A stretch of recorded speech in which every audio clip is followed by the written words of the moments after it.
There are some different twists with this acre program. Instead of simply a price enhancement, it's a revenue-based program, which means yield times price.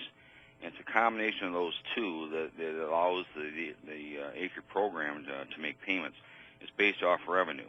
The acre program, you have to have your landlord sign in terms of signing up for the acre program, as this is a program where it goes with the land. In other words, if you as the operator don't farm the ground in, say, 2011, and you have a new tenant on that farm, they would be part of that acre program. If you have a combination where all of different landowners involved in a combination, all of the people involved in that combination do need to sign off on the acre program. So one person could sort of blackball it if you have several people in a combination. It's like any program sign-up. You really have to have all your data there handy. Whether it takes a little bit longer and all, it can mean some really big differences in your income, too, doesn't it? Yes, the revenue from this is large in terms of what it can actually do. A lot of confusion is on the DCP program, or the direct and countercyclical-based program, and the acre program. A lot of those rules are the same on both the acre and the DCP program. The maximums in terms of the payment limitations are the same, except there is what you lose on the DCP, you add to the acre program, and so the total potential payments on very large farms is $105,000. The combination of the direct payment, which is a $40,000 max, and the $65,000, which is a countercyclical portion. Under acre, that potentially depends on the size of the farm and so forth. Whatever you lose in the direct payment portion, you get to add that to the acre program, and so the total of the two is $105,000. Okay, before we move on there, Roger, any other questions that were asked that people are wondering about that you have some answers to that we didn't bring up earlier? Oh, there's lots of them, different questions that people have got. Some of the misconceptions I'm trying to think that people have with the program is you do not have to prove yields for the 2004 through the 2008 year. Maybe it's your advantage to do that. We have an option of where you can use the 95% of the NAS county average yields as a plug yield. It's not the plug yield that you use for crop insurance. It's the 95% of the county average yield.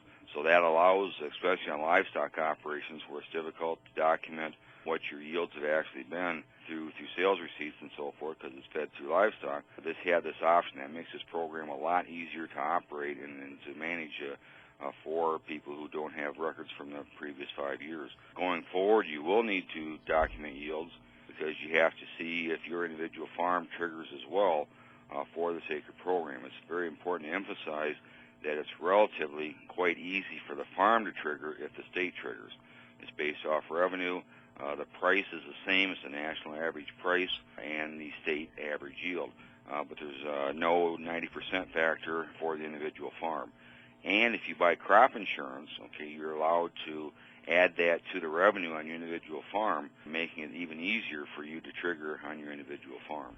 Of course, a week away still. Should there be other questions, or should people still need to know something to make a decision? Any suggestions on where they might look to get more information? We have the webinar we did last Friday, and that is available online either at my website or Farm Bureau has it at their website, and then several of the county offices have links to that particular webinar. There's information at the USDA offices online.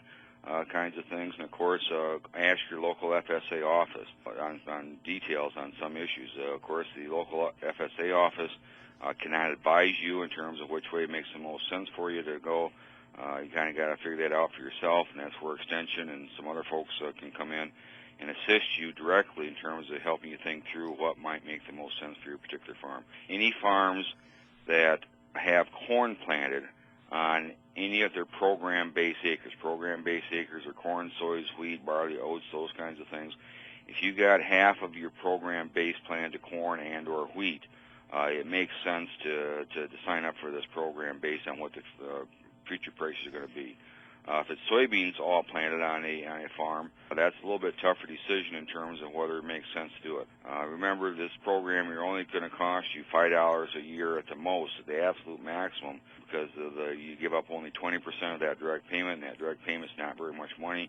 And the potential revenue protection on the bottom side of this thing, if we have either nationally we have low prices or in the state of Michigan we have low yields, those potential payments are huge compared to what the little bit of money to sign up for this program you give up with the 20%.